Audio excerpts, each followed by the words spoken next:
Joyful Motherhood. Hello, it's Pam here.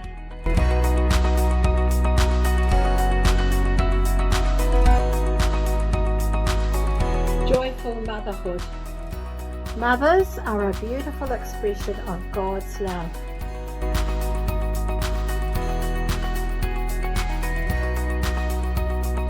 And so this time we're going to answer about sleep. How do I know if my baby has had enough sleep? Well, every child, every baby varies in the amount of sleep they need, because personality has a lot to do with this, and you get to know as you observe and love your children as a mum. The first 6 weeks after baby's birth is one of the hardest times, as you're both tired and getting to know one another's needs.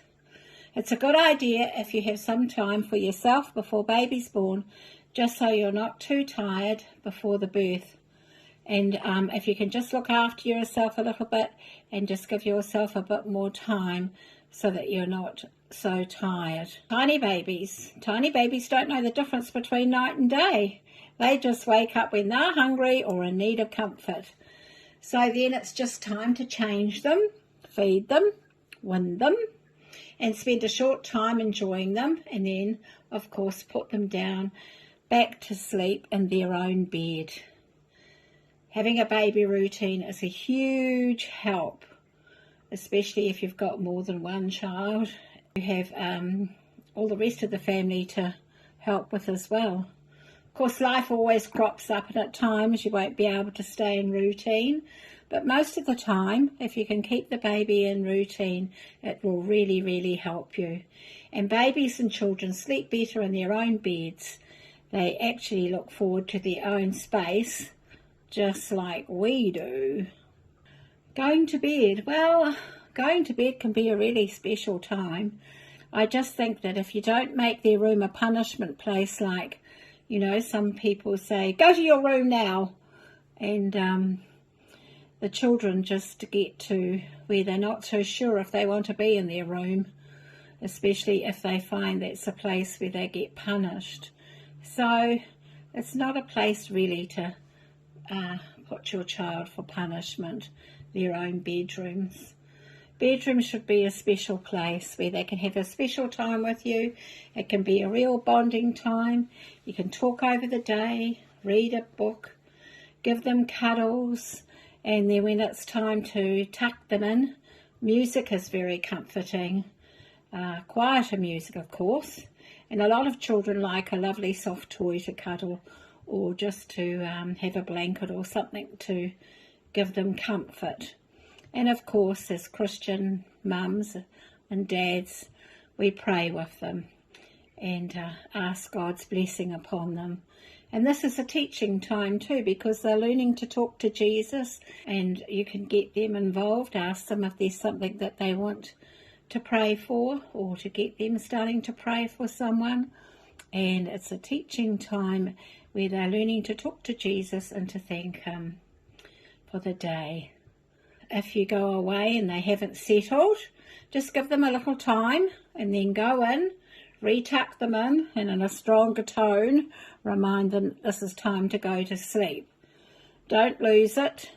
Just be a little bit stronger in your tone and stay in control. You are the parent, they are the child, and they're just testing you to see if they really have to go to sleep, if they have to stay in their bed, or whether they can pop out again. So they're just testing you to see if you mean it. Children do this all the time. Some children will wake up earlier than others, but so long as they know what they can do, it doesn't need to be a big problem for everybody. Maybe a book at the end of their bed, or some colouring in to do, or pencils and paper. A clock on the wall can be very helpful. It will let them know when they can get up. A sticker at the appropriate number on the wall, on the clock, so that they can watch the hand go round, and then they know when it gets to that sticker they can jump out, because of course they're always excited for the coming day.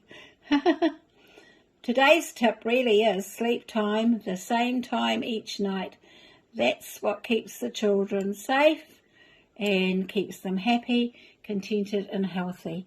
So if you can have a routine and have the sleep time the same time every night, that will be very helpful to everyone. So this is an important time of training in your child's life, showing them that sleep is needed and that mum and dad care enough to make sure they do have enough sleep to stay fit and healthy. A lesson that they can learn that will help them for their whole life. What you start now is how it will go on. It's a good way for teaching them that sleep is important. Now, if you're having problems to get them to sleep, there's some questions you can ask yourself, like, have they had enough food and drink? Are they comfortable? Did they have some exercise today to wear them out? Are they too hot or too cold? And a very important one, has our family been really stressed today? Has it been rushed? Have we been worried? Did we rush them too much? You know, it's can be a bit tricky at times, but when it's time for bed, it should be a nice relaxed time, and a time, as I said before, that the children enjoy. And so that when they hop into bed, they're feeling happy. They're ready just to go off to sleep. And have we prayed today? It's a good time to have a prayer over them and bless them. Our children are just miniatures of us, if we think about it. How do you like to go to sleep? This is a big, huge subject, really, sleep, and it's hard to cover quickly. So if you have a specific question, please ask. And I can see what I can do in helping you.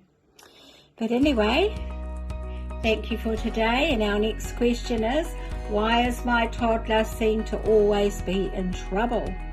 That sounds like an interesting one, doesn't it? Anyway, bye for now. Joyful motherhood. Thank you.